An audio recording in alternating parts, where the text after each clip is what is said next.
Fakta terbaru, Denny Indrayana, secara politik Jokowi sulit dimakzulkan. Founder Intelligent Law Firm Denny Indrayana mengatakan sulit untuk memakzulkan Presiden Joko Widodo atau Jokowi, baik secara konstitusional maupun politik.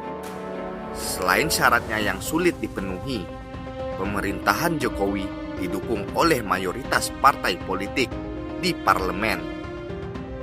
Denny menjelaskan, Pasal 7A Undang-Undang Dasar 1945 mengatur presiden bisa diberhentikan oleh MPR atas usul DPR jika terbukti melanggar hukum berupa pengkhianatan terhadap negara, korupsi, penyuapan, tindak pidana berat, atau melakukan perbuatan tercela. Sebabnya, tahapan pertama pemakzulan ada di tangan DPR. Di sini saja prosesnya sudah berat, dengan posisi yang tinggal PKS dan Partai Demokrat. Bisa kita duga atau usulan pemakzulan akan ditolak oleh DPR.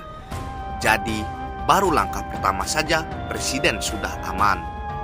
Katanya sudah diskusi daring, menyoal kebebasan berpendapat dan konstitusionalitas pemakzulan Presiden di masa pandemi COVID-19, Senin 1 Juni 2020. Andai DPR menyetujui usulan pemakzulan, tahapan berikutnya adalah mengajukan ke Mahkamah Konstitusi untuk memeriksa dan mengadili tindak pidana yang dilakukan Presiden. Ada 3 kemungkinan di sini. Usulan ditolak, tidak dapat diterima, dan mendengarkan pendapat DPR. Kalau ditolak atau tidak dapat diterima, maka selesai, kecuali tetap ingin mendengar pendapat DPR. Maka itu kembali ke DPR lagi, tuturnya. Jika MK ternyata menyatakan Presiden melakukan tindak pidana, maka tahapan berikutnya adalah sidang MPR. Di MPR belum tentu juga diberhentikan. Bisa saja keputusan MK itu dianulir MPR, ucap Denny. Selain itu, pemakzulan Presiden saat ini kemungkinan besar terganjal oleh syarat quorum di DPR dan MPR yang diatur oleh Pasal 7B Ayat 3 Undang-Undang Dasar 1945.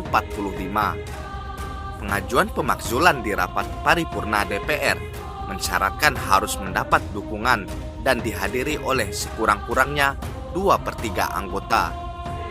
Mencapai ini saja sudah setengah mati karena koalisi Jokowi mayoritas mutlak. Kalau tidak ada perubahan, arah koalisi sulit ada pemberhentian Presiden di periode sekarang, tuturnya. Syarat quorum ini pun semakin berat jika nantinya pemakzulan dibawa ke sidang paripurna MPR.